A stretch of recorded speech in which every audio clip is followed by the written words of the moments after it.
안녕하십니까. 진영의 파워피플의 진영의 변호사입니다. 지난 5년간 서울을 떠나서 인근 지역 또는 지방으로 삶의 터를 옮기신 분들이 무려 27만 명이나 되신다고 하네요. 오늘 저희가 모신 파워피플은 바로 이렇게 대한민국 전역이 수도권, 지방 할 것 없이 모두가 대한민국 국민들이 행복한 삶을 누릴 수 있도록 묵묵히 뒤에서 지원을 해주시는 분을 저희의 파워피플로 모셨습니다.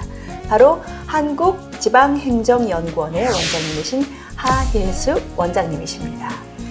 원장님 안녕하세요. 안녕하세요. 한국지방행정연구원 원장 하예수입니다.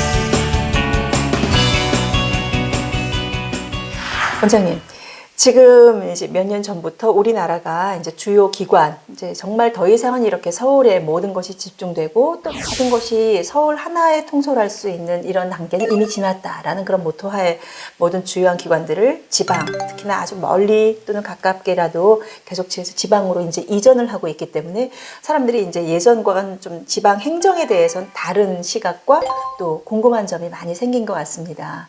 지금 원장님께서 몸담고 계신 여기 한국지방행정연구원 이라면 저부터도 막연하게 지방 또는 행정과 관련된 일을 하고 있는 연구원이구나라는 생각은 드는데요. 구체적으로는 잘 아직 감이 오지 않습니다. 원장님께서 직접 한국지방행정연구원이 어떠한 기관이고 어떤 역할을 하고 계시는 곳인지 한번 설명을 좀 부탁드립니다. 네, 알겠습니다. 우리 한국지방행정연구원은 1984년 설립되었습니다.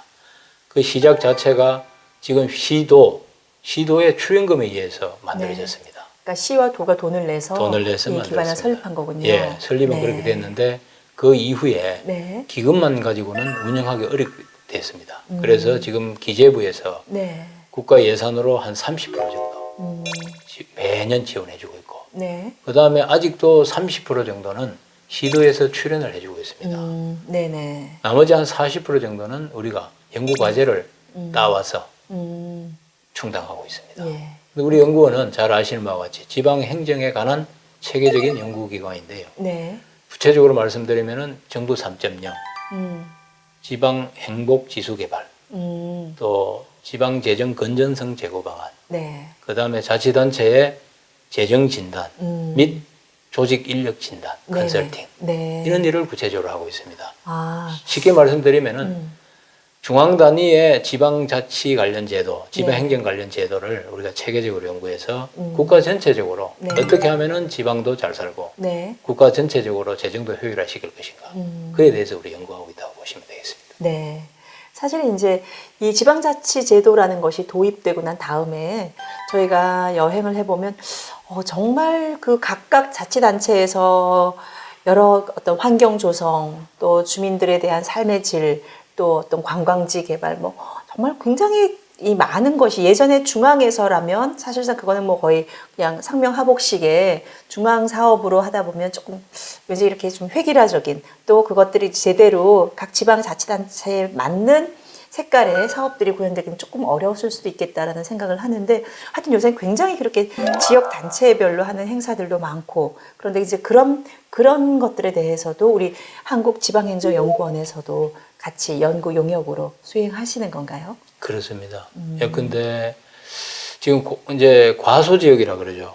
예를 들면 인구는 줄어들고 전체적인 지역은 넓은데 재정력은 떨어지는 이런 지역을 이제 과소지역이라고 합니다. 이 과소지역 같은 경우는 행정 수요는 엄청 줄었는데 기존의 공무원 인력이라든지 행정 조직은 그대로 유지하고 있습니다. 그 어떤 면에서는 재정적으로 굉장히 비효율적이죠. 그렇죠. 이런 것들에 대해서는 그걸 만약에 싹 축소하자, 수요에 맞게끔 다 줄이자 그러면은 그 지역은 점점 더 어려워집니다. 그래서 그런 것들을 약간 좀 조절하면서도 그 지역의 운영비라든지 이런 것들을 줄이는 대신에 그런 남은 재원을 어떻게 효율적으로 지역 재투자에 쓰도록 할 것인가. 네네. 뭐 이런 것들을 연구함으로써 아. 지역 전체적으로 윈윈할 수 있는 네. 그런 연구도 많이 하고 있습니다. 그러니까 각 지방자치단체별로는 좀 하기 어렵겠네요. 그런 프로젝트들은. 그렇죠. 하기 어렵죠. 우리는 이제 시도에서 출연하기 때문에 네네. 그 출연한 시도에 대해서는 네. 돈을 받지 않고 정책과제라고 합니다. 그것을. 예. 정책과제를 1년에 시도당 2편씩 해주고 있고요. 기초자치단체에 대해서는 수탁을 받아서 해주고 네. 또 일부는 우리가 MOU를 체결해서 협약을 체결해서 네. 전체적인 컨설팅, 네. 전체적인 컨설팅을 해주고 그에 따라서 약간의 출연금을 받는 그런 형태도 해주고 있습니다. 네.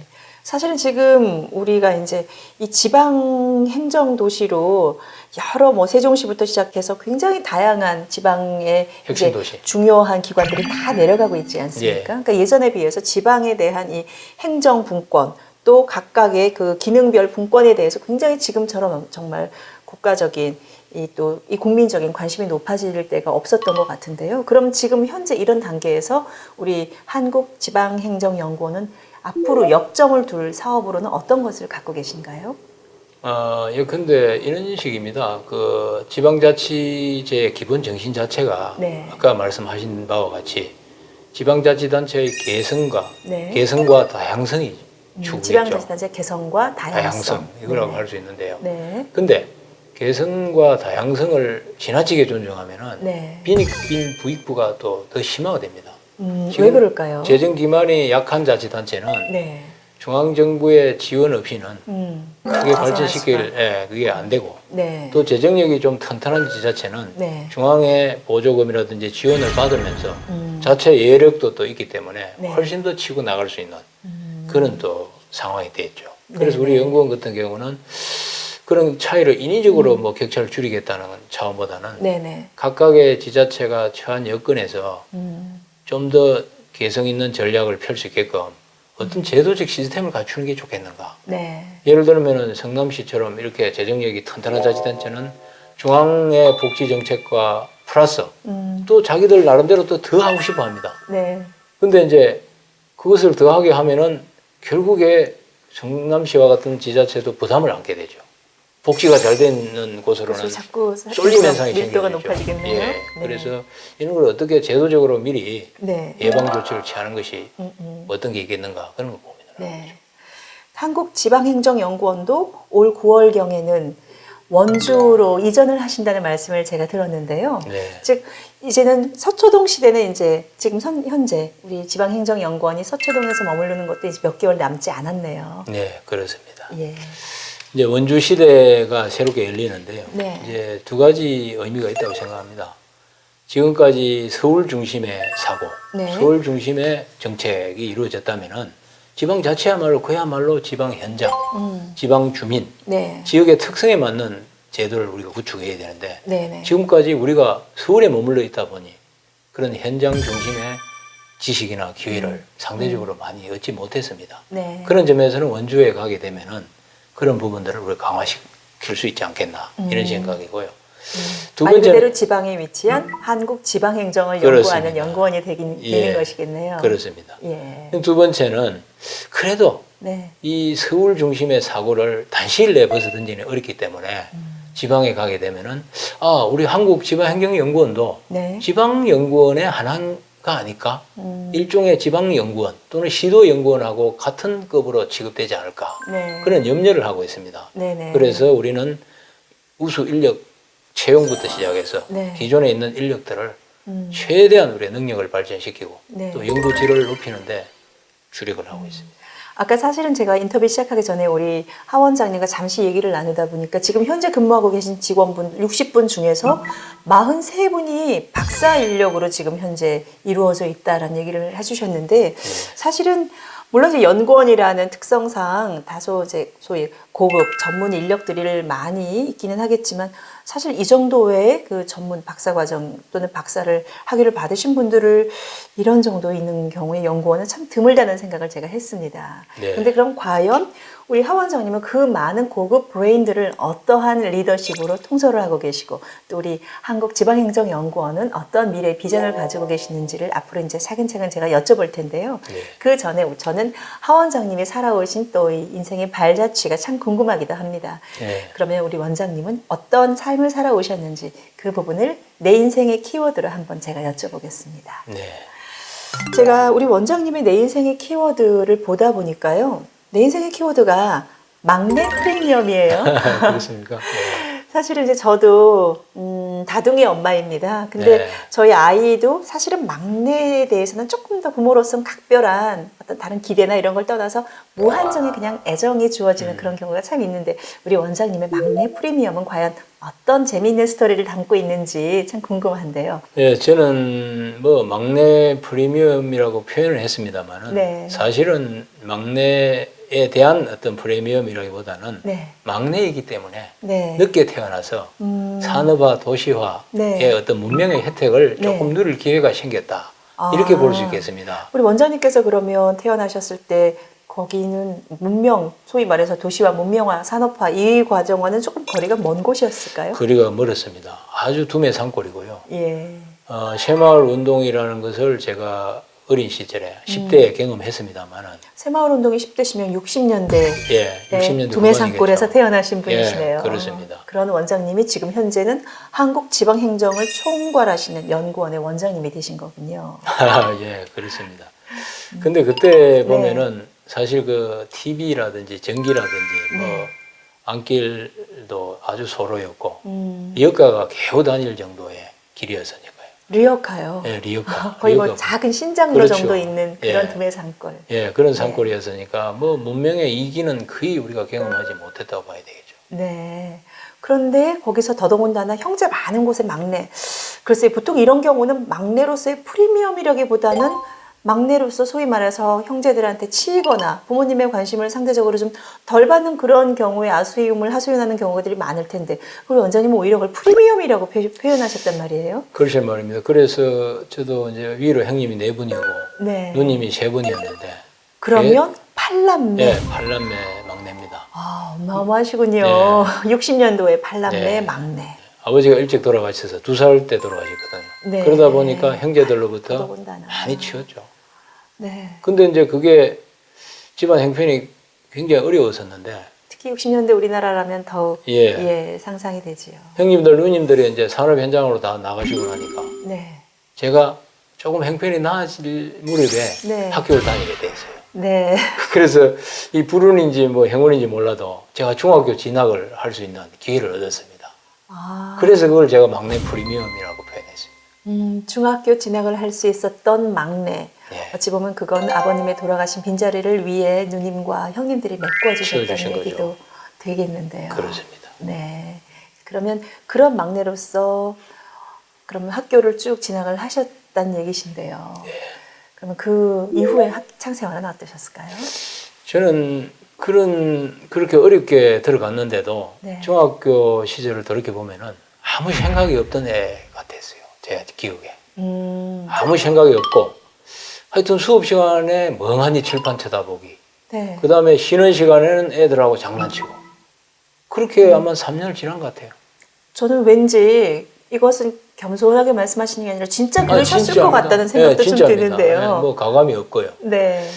그래서 우리 집에서도 이제 판단을 하시기에 저 친구는 앞으로 공부를 하거나 뭐 그럴 애가 아니다. 그래서 농사를 제가 지었습니다. 뭐 그 농사 짓는 외에는 뭐 다른 길도 없었고. 이제 대부분의 그때는 농사를 또 지으셨었나요? 주변에서도? 농사 네. 지었고 아니면은 이제 산업 현장으로 가서 일을 배워야 돼. 기술을 배우거나 일을 배워야 됐었는데 네네. 저는 덩치도 좀 작고 해서 농사를 2년 지었습니다. 네. 2년 짓다 보니까 이제 위에 형님들 권유도 있고 그래도 뭐 이 고등학교까지는 나와야 이게 밥벌이를 할 수 있다. 아, 중학교 졸업하고 바로 농사를 지으셨어요? 네, 농사를 지었죠. 네. 그리고 밥벌이를 할 수 있다 그래서 그러면은 떠밀리다시피 고등학교를 또 갔습니다. 네네. 고등학교 가고 보니까 저보다 2살 어린 애들하고 같이 다니니까 야, 이거 공부를 해야 되겠다는 생각 때문에 한 게 아니고, 예. 아이고, 내보다 2살 어린 애들하고 경쟁하는데, 꼴찌는 면해야 될 거 아닌가. 이 생각에 이제. 꼴찌하면 창피해서. 예, 예. 그래서 공부를 네. 좀 했던 것 같아요. 네. 그러면 그렇게 해서 어찌 보면은 지금 이 정말 이 공부의 이 교육열이라 비교해 본다면 정말 어찌 보면 늦깎이로 그런 이제 그 공부에 뒤늦은 눈을 뜨신 셈이셨는데, 네. 그러면 이제 그러고 나서 고등학교, 그리고 나서 이제 그렇게 정말 막내 프리미엄으로 대학까지 네. 진학을 하셨나요? 예, 그렇습니다. 네. 그 대학도 이제 그러니까 지방에 그렇게 하다 보니까 좋은 대학을 못 갔습니다. 그 지방에 있는 국립대학에 갔는데, 네. 거기서 이제 그 우리 교수님을 잘 만났죠. 교수님을 잘 만나서 총회도 있고, 네네. 또 거기서 옆에서 배우면서, 아, 나도 뭔가 한번 해볼 수 있겠다. 아, 열심히 해서, 연구도 좀 해보고, 또 더 기회가 따르고 행운이 된다면은 가르치는 일도 해보면 좋겠다. 네. 그런 소박한 꿈을 아마 꾸게 됐던 것 같아요. 대학교 네. 때. 네, 대학교 때 예. 이 이제 비로소 예. 꿈을 꾸시고 그 꿈을 실현에 옮기셨군요. 예, 그런 것 같습니다. 네.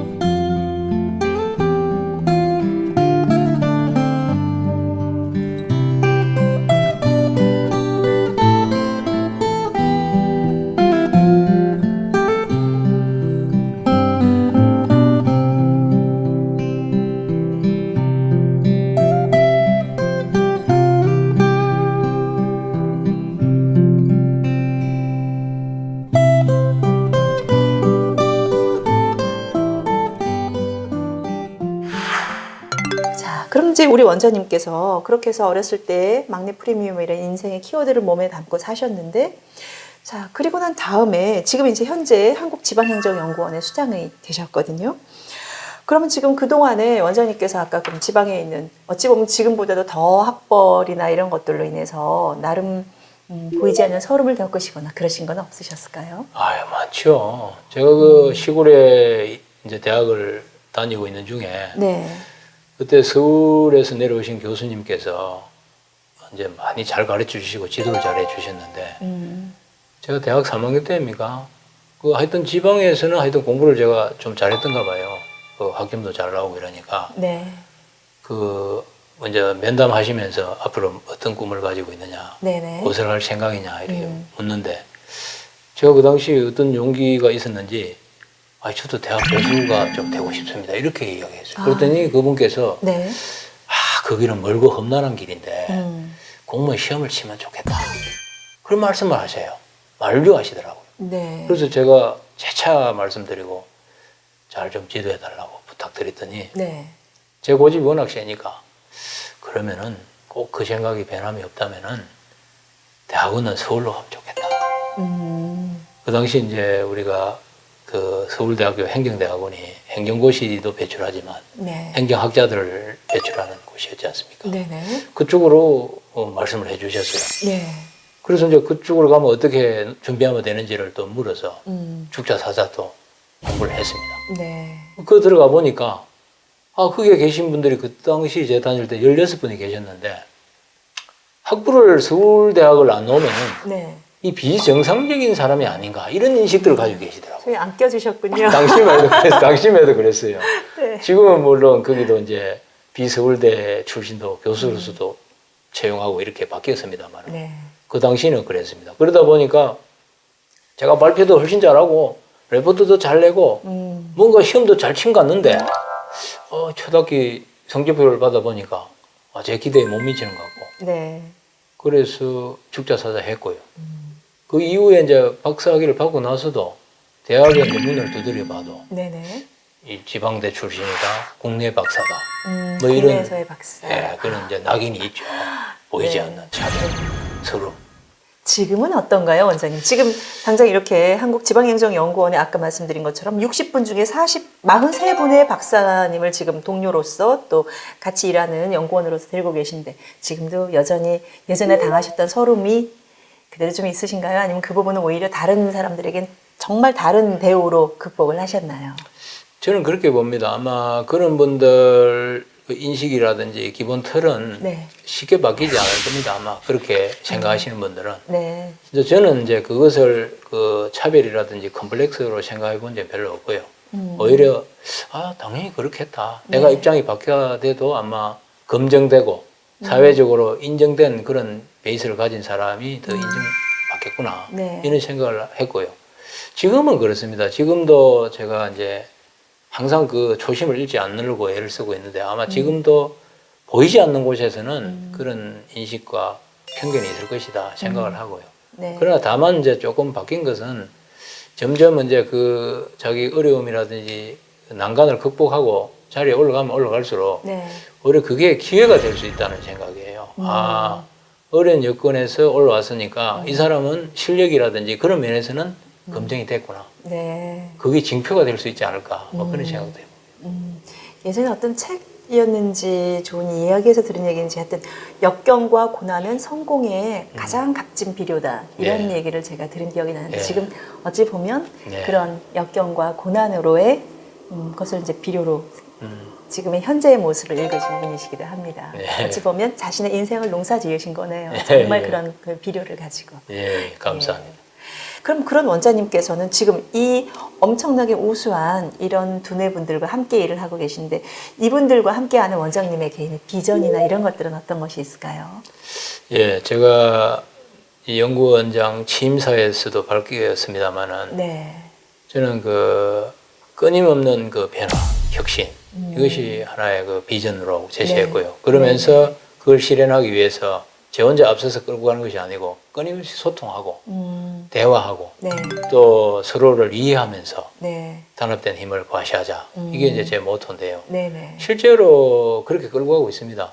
제가 그 중요한 의사결정은 운영위원회라는 것을 만들어서 네. 각 우리 연구원들 각계 각청에 대표하는 사람들 들어와서 네. 거기서 아마 난상 토론을 합니다. 난상 토론을 해서 거기서 마지막까지 결론이 나지 않으면은 네. 왜 결론이 나지 않는 이유를 따져서 네. 만약에 합리적인 이유가 다 제시된 것 같으면은 마지막에는 거수로서 다수결로서 정합니다만은 네네. 뭔가 미흡해서 결론이 나지 않는 것은 네. 추가 보완을 시켜서 다음번에 더 회의에 붙이는 이런 과정을 거치고 있고요. 네. 또 수시로 뭔가 해결이 안 되고 있다 그러면은 개별적인 면담을 다 실시합니다.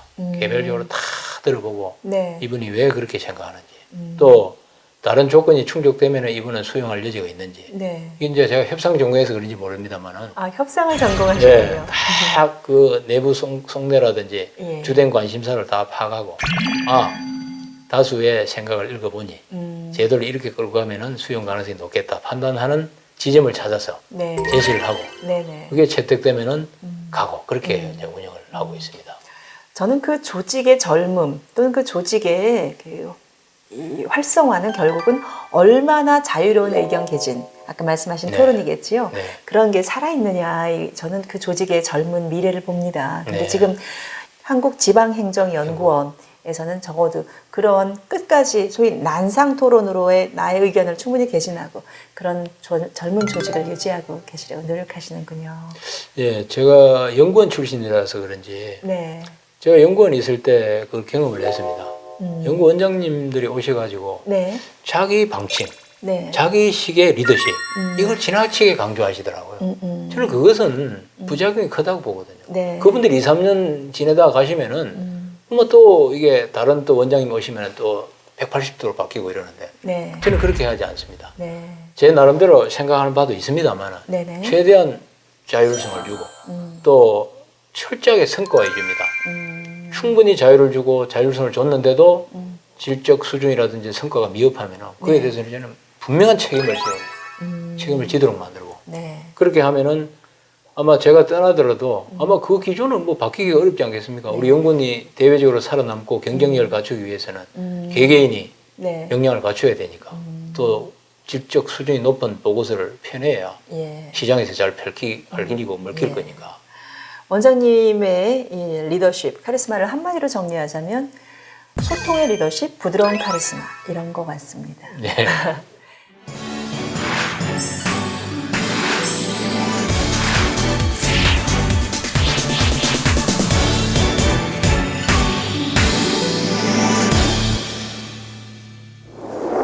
지방자치단체에 있어서의 재정난, 사실은 이거는 이제 요새 들어서 신문지상에 굉장히 빈번하게 오르내리고 있기도 하죠. 네. 지방자치단체에서의 이 재정난이라는 것은 어떤 원인에서 나오는 거고, 이것에 대한 현실적인 그러면 사태는 어떻게, 소위 우리가 느낄 수 있는 증상은 어떤 거고, 또 앞으로 이에 대한 해법은 어떤 것일지 원장님께서 좀 말씀해 주십시오. 예, 우리나라의 어떤 제도적 여건 하에서는 지방자치단체가 파산에 이르기는 상당히 어렵다고 생각합니다. 왜냐하면 네. 지방채 발행하기 위한 조건에서 네. 행자부가 일일이 심사를 합니다. 아, 이건 더 이상 상환하기 어렵겠다는 싶으면은 네네. 이 발행 승인 자체를 안 해주고요. 그러니까 지방채라는 것은 결국 지방자치단체가 자신들의 빚을 조달하기 위해서 그렇죠. 이제 소위 국채, 예, 지방채를 발행하는, 지방채를 발행하는 것을 말씀하시는 예, 거지요. 예. 네. 그렇게 그 조건을 다 따져서 이 자치단체의 재정력에 비추어 볼 때 네. 이게 상환이 가능할 것인지 아닌 건지를 면밀히 조사해서 네. 심사해서 발행 여부를 결정하기 때문에 네네. 사전 예방적인 조치가 이루어지고 있다고 보여지고요. 네네. 또 저희 연구원에서 하고 있는 재정 진단 제도에 의하면은 재정 주의 단체, 네. 또 재정 위기 단체 이런 등급을 부여하는 또 시스템이 있습니다. 그래서 네네. 재정 채무 부담이 너무 높아서 앞으로 좀 주의가 요한다. 이런 자치단체를 우리 지정해서 앞으로 어떻게 그것을 줄이 나갈 것인가를 계획을 받습니다. 네네. 계획을 받아서 3년치 계획을 받아서 뭐 관련되는 유유 재산도 매각하고 네네. 또 불필요한 어떤 시설이라는 기능도 매각하고 뭐 이렇게 이제 계획을 받아보고 그 계획이 약간 실효성이 있겠다 싶으면은 네. 점점 이제 줄여주는 그런 완화시켜주는 또 제도를 운영하고 있기 때문에 네. 그럴 가능성은 좀 없습니다만 그래도 예를 들면은 대규모 국책 사업을 추진한다든지 예. 이벤트 사업이라든지 네, 뭐 스포츠 행사, 예, 뭐 행사 이런 것들 같은 거 하면서 할 경우에 돈이 많이 들겠지요. 예상하지 못했던 네. 운영비 수입이라든지 그 시설 운영비 수가 많이 나옵니다. 네. 그럴 경우에 아마 지자체 재정력으로서 감당하기 어려울 수 있습니다. 네네. 또 어떤 경우에는 전략적으로 네. 모라토리움을 선언할 수도 있습니다. 모라토리움을. 예. 네. 이 나오면 채무불능이다. 더 이상 갚지 못하겠다. 이렇게 했을 경우에 보통 채권자들은 그런 경우에 금융기관이 되는 경우가 네, 많아요. 그렇죠. 그렇게 될 경우에 이제 이게 파산에 가까운 그 형태에 이룰 수가 있겠죠. 네. 뭐 그런 것들에 대해서는 아직까지는 우리나라에서 그렇게 지방자치단체가 모라토리움이나 지급을 아예 상환 불능을 선언한 적은 있었나요? 있습니다. 아, 있었군요. 예, 성남시가 최초로 있었습니다. 아. 그때 뭐 언론지상에 말이 상당히 많았습니다. 혹시 그 이후에는 어떻게 성남시 그 모라토리움 이후에는 어떻게 다 됐지요? 갚았습니다. 결국 상환할 수 있는 갚았군요. 능력이 있었는데 네. 아마 일시적으로 전략적으로 정치적으로 아마 활용했다는 네. 그런 평가가 내려지고 있습니다. 네. 지금 강원도 같은 경우는 이제 채무가 많습니다. 예. 강원도. 그렇죠. 이번에 뭐 평창 올림픽을 예. 하면서 굉장히 많은 이 지출이 발생했을 텐데요. 예. 그 부분에 대해서는 저희가 그렇게 걱정하지 않아도 될까요? 아니면은 이거는 조금 심각하게 바라보아야 하는 걸까요? 걱정을 해야 됩니다. 네. 계속 걱정을 해야 되고요. 아마 행정자치부 같은 데서도 계속 고민을 하고 있고 네. 그래서 최근에 아마 긴급 재정관리제도를 도입했고 네네. 또 저희 연구원에서 매년 합니다. 재정진단을 매년 해서 네. 매년 그 주의단체라든지 그 위험단체를 우리가 파악을 해서 네. 별도 조치를 취하게 하고 계획을 수립해서 제출하게 하고 네. 경각심을 계속 주고 있는 거죠. 이제 바로 사람으로 치면은 병이 나기 전에 종합검진, 그리고 네. 병이 난 이후에 어떤 식으로 처방을 하고 그 이후에 경과는 어떠한지 그렇습니다. 이제 소위 사후적인 검진까지 네. 해주시는 그런 거라고 보면 되겠네요. 네. 그렇게 하지 않으면 뭐 네. 위험하다고 볼 수 있죠. 예. 사실은 이제 이 지방자치단체 재정 이러면 얼마 전에 그 많은 국민들은 그 누리 과정, 즉 네. 그 0세부터 5세까지 그 보육료와 관련돼서 중앙정부와 지방자치단체가 서로 난 이거 나 혼자 책임 못 지겠다 또는 나에게 대한 책임이 너무 크다 이제 이러면서 소위 서로 대항하다시피 네. 했었던 그 과정에서의 분쟁을 많이 기억을 하고 걱정을 많이 하셨을 거예요. 그렇죠. 근데 이 누리 과정 예산을 둘러싼 중앙정부와 지방자치단체 이 갈등 이게 어디서 시작이 됐었던 것이고 뭐가 문제였을까요? 저는 그 문제는 이렇게 보고 있습니다. 원래 누리 과정은 5세를 대상으로 했거든요. 네. 그 5세를 대상으로 했는데 정치권에서 이제 표를 의식하다 보니까 네. 3, 4세까지 확대를 했습니다. 네네. 그러다 보니까 이 재정이 훨씬 늘어났던 거죠. 그러니까 무상보육으로 했었던 그렇죠. 5세 누리 과정이 예. 2년이 앞선 3, 4세까지 확대가 되면서 그렇습니다. 이제 추가적인 예산 부담이 생겼는데요. 네네. 추가적인 재정 부담은 이제 생겼는데 잘 아시는 바와 같이 2012년, 13년 보면 우리가 경제 여건이 안 좋았습니다. 네. 그 세수가 덜 거쳤습니다. 아, 거기다가 세수까지. 예, 세수가 덜 거쳤다는 이야기는 네. 지방 교육 재정 교부금이 네네. 국세 20.27%인가 그걸 이제 내려주게 돼 있는데 네. 그 재원이 한 10조 정도.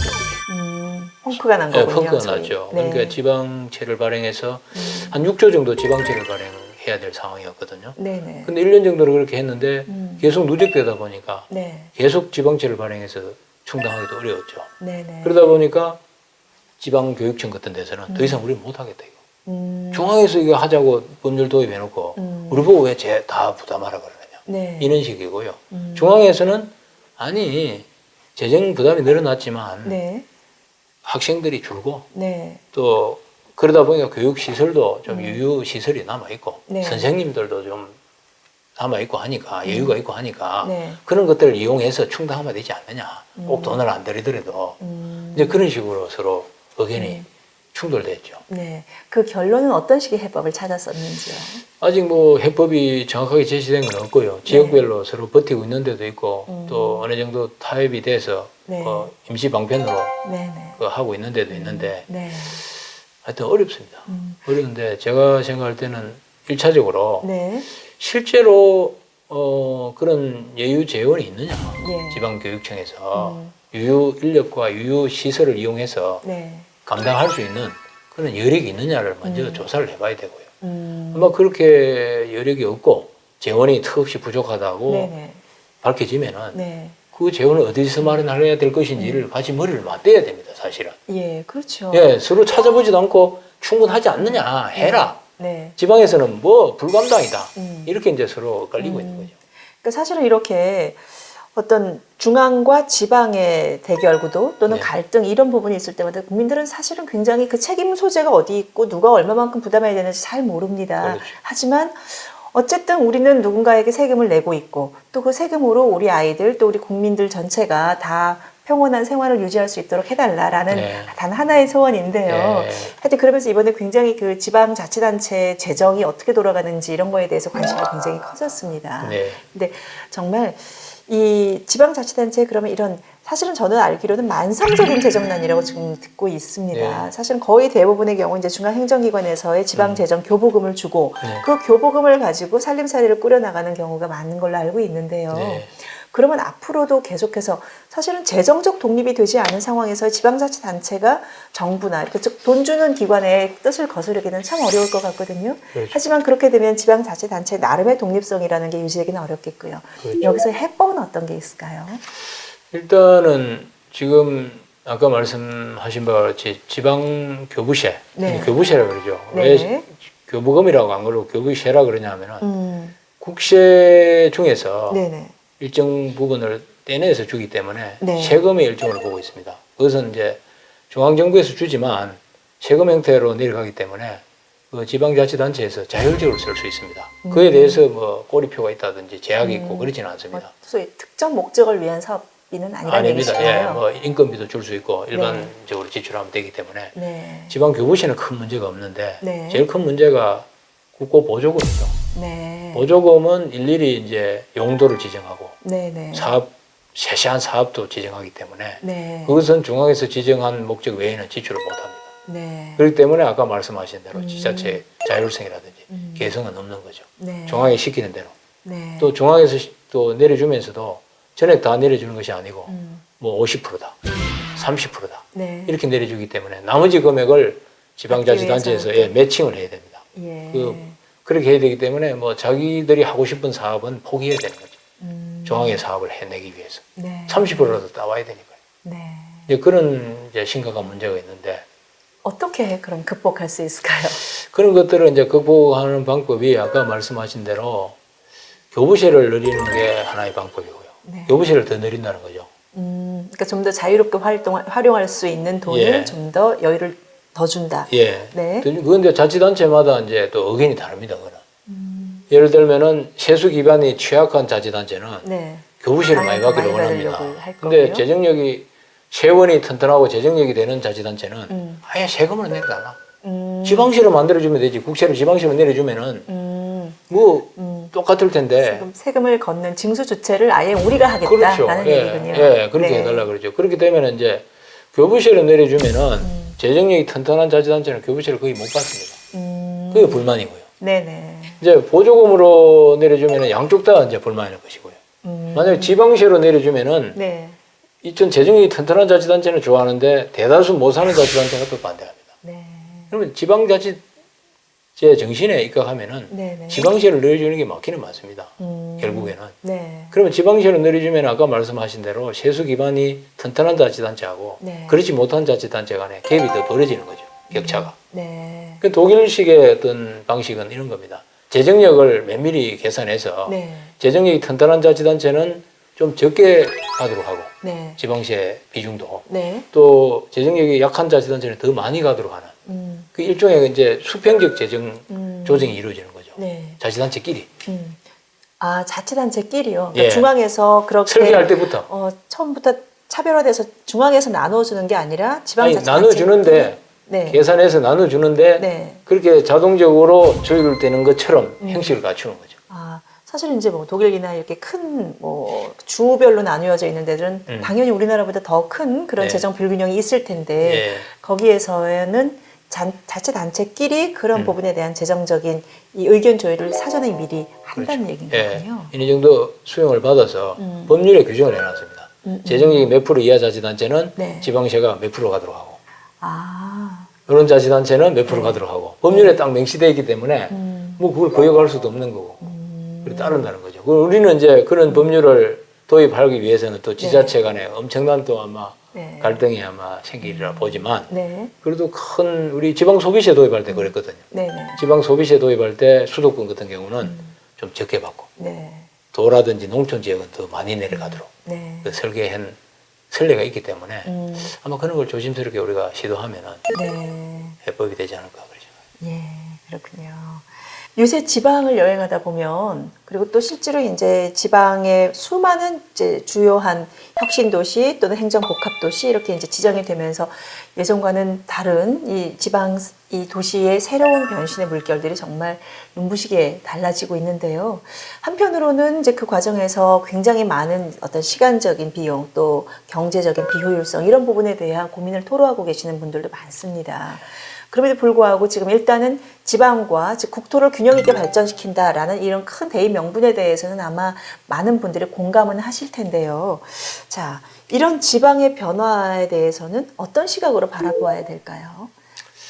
지방 행정을 연구하시는 분께서의 네. 고견을, 전문적 네. 고견을 듣고 싶습니다. 예, 저는 제가 어린 시절 시골에서 태어나서 그것을 목격해서 그런지 모르지만은 지방에 살다 보면 여러 가지 열악하고 불편하고 네네. 좀 격차가 심했습니다.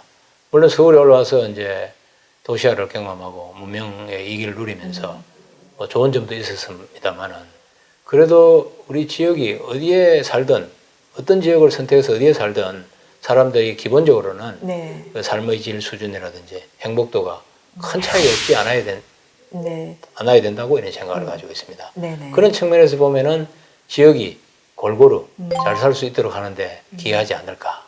긍정적으로 저는 보고 있습니다. 균형 발전 차원에서. 그러니까 지금의 우리가 겪는 어떤 시간적인 경제적인 비효율성 분명히 존재는 하지만 네. 이것은 그 더 앞으로 이제 우리가 살아나갈 미래 사회의 균형적 발전을 위해서는 일종의 과도기로 치러야 할 대가이다. 이런 생각이신가요? 하면 될까요? 그런 생각도 있고요.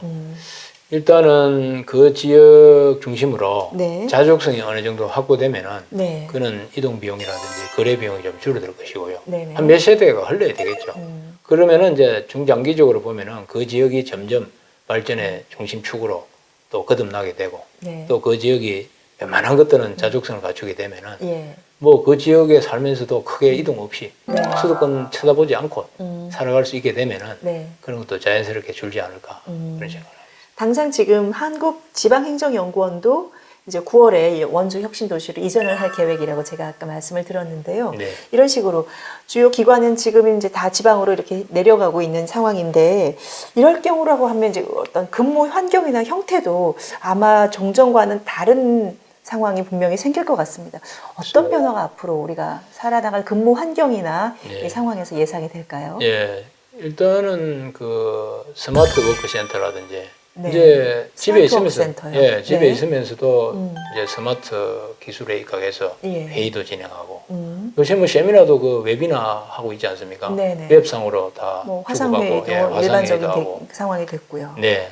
그다음에 또 하나는 이제 근무 형태도 많이 바뀌리라 봅니다. 네. 요새 이제 유연 근무제는 하고 있습니다만은 네네. 집중 근무제를 우리가 채택할 걸 검토하고 있거든요. 집중 근무제. 예, 여기서는 어떤 것이죠? 예컨대 8시 출근해서 네. 저녁 10시까지 한다 그러면은 네. 전체 시간이 많이 확보되지 않습니까? 네네. 그렇게 하면은 일주일 근무할 것을 3.5일이나 4일 하면은 다 해결된다는 것이죠. 네. 그래 되면은 일주일에 이틀 정도는 네.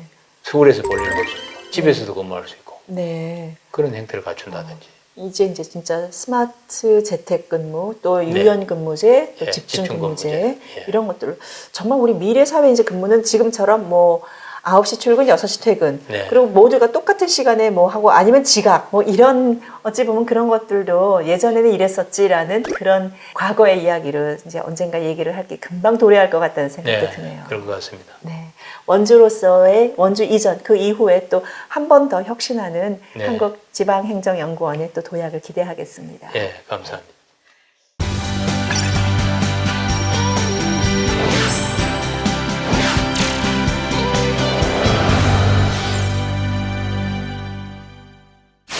지금 이 코너는 바로 저희가 오늘의 모신 파워피플의 사진을 보면서 그분들의 이 사진에 얽힌 재미있는 스토리나 얘기를 들어보는 파파라치 시간입니다. 네. 자, 원장님께서 지금 오늘 준비해 주신 이 사진이 어떤 사연이 있는 사진이신지 저도 참 궁금한데요. 네. 원장님께서 어떤 사진 준비해 주셨나요?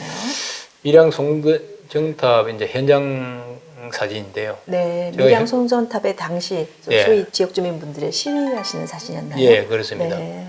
제가 그 협상론 시간에 네. 사례 발표도 시키고 토론도 하고 네. 현장에 가서 네네. 직접 보면서 토론하는 그런 이제 시간을 가졌는데 음. 그 당시 가까운 곳에 있는 밀양 송정탑 네. 시위 현장을 제가 다녀왔습니다. 네. 거기에 가보니까 할머니들께서 생업도 네. 멈추시고 그 지하에 벙커를 파놓고 뭐 가스통도 설치하고 네. 또 쇠사슬로 자기 몸을 묶어놓고 할머니들께서요? 묶어놓고 생활하습니다. 왜 그러냐면 경찰들이 와서 데려갈까 봐. 데려갈까봐 이렇게 자구 조치를 취하고 네. 생활하시는 현장을 봤고요. 네네. 그걸 보면서 이제 야 우리 사회가 이 갈등을 진짜 너무나 상식적으로 풀지 못하구나. 네. 물론 뭐 어디에 원인이 있는 거는 정확하게 모르겠습니다만은 야 이분들이 마음속에 네. 아 그래도 뭔가 좀 납득이 갈 만한 이유를 제시하고 설득도 시키고 이렇게 풀어야 되는데 네. 안 되고 있다. 또 이분들도 거꾸로 생각하면 정부 입장에서 볼 때는 네. 왜 이렇게까지 강렬하게 저항하는가. 뭔가 합리적인 대안을 내놓고 그에 대해서 논의를 하면은 네. 답이 있을 텐데 그 상당히 아쉬웠습니다. 그리고 네. 그 현장을 네네. 학생들 배우는 학생들이 네. 직접 보면서 네. 자기들이 이제 참여하고 토론하는 과정을 거쳤는데 이 사람들이 반응이 굉장히 뜨거웠습니다. 네. 아 이것이 자기들이 바로 신문에 나지 않는 살아있는 목소리를 들어보고 네. 현장을 보고 자기들이 많이 느꼈다고 그러더라고요. 네. 네, 원장님 오늘 정말 제가 이 원장님과 참 다양한 지방, 우리 한국 지방자치 또는 한국 지방 행정이 나아가야 할 이 견해에 대해서 참 다양한 원장님의 말씀을 들었는데요. 오늘 이 시간 어떠셨는지요? 예, 저도 평소에 생각하고 있던 내용을 네. 이렇게 자유롭게 토론하고 이야기 나누어 보니까 상당히 그 흥미도 있었고 네. 또 나름대로 이렇게 기회가 주어져서 다행스러운 면도 있고 그렇습니다. 네. 근데 마치 뭐 그래도 역시 그 인터뷰라 그런지 수험생 같기도 하고 면접 보는 학생 같기도 하고 뭐 그랬습니다만은 그래도 이런 내용들이 아마 그 방송을 통해서 나가게 되면은 우리 지방행정연구원이라든지 네. 지방행정에 대해서 네. 좀 더 이해가 되지 않을까 네. 뭐 그런 생각이 듭니다. 저도 정말 우리 많은 국민들이 내가 살고 있는 이 지방 그리고 또 내가 살고 있는 이 서울이 과연 어떤 모습으로 변모하는데 내가 일조할 수 있을지 함께 생각해 볼 수 있는 좋은 기회가 됐을 것이라고 저는 생각합니다. 오늘 정말 귀한 시간 내주신 우리 하혜수 원장님 정말 감사드립니다. 예, 고맙습니다. 감사합니다. 예, 우리 그동안에는 먹고 살기도 힘들고 시간들이 다 바쁘셔서 행정이라든지 정책에 적극적으로 참여하지 못했을 겁니다. 앞으로는 시민 여러분들께서, 시청자 여러분들께서 적극적으로 참여하고 관심을 가져야 될 때라고 봅니다. 과거 정부는 정부 중심으로 행정을 펴었습니다만 앞으로는 시민 주도로 나가야 됩니다. 정부와 시민이 협치하는 단계를 넘어서 시민이 주도적으로 참여하고 행동해서 정책을 바꿔야 될 때라고 봅니다. 여러분들도 이제는 소극적인 시민에서 적극적인 시민으로 바꾸어 가시기를 바랍니다.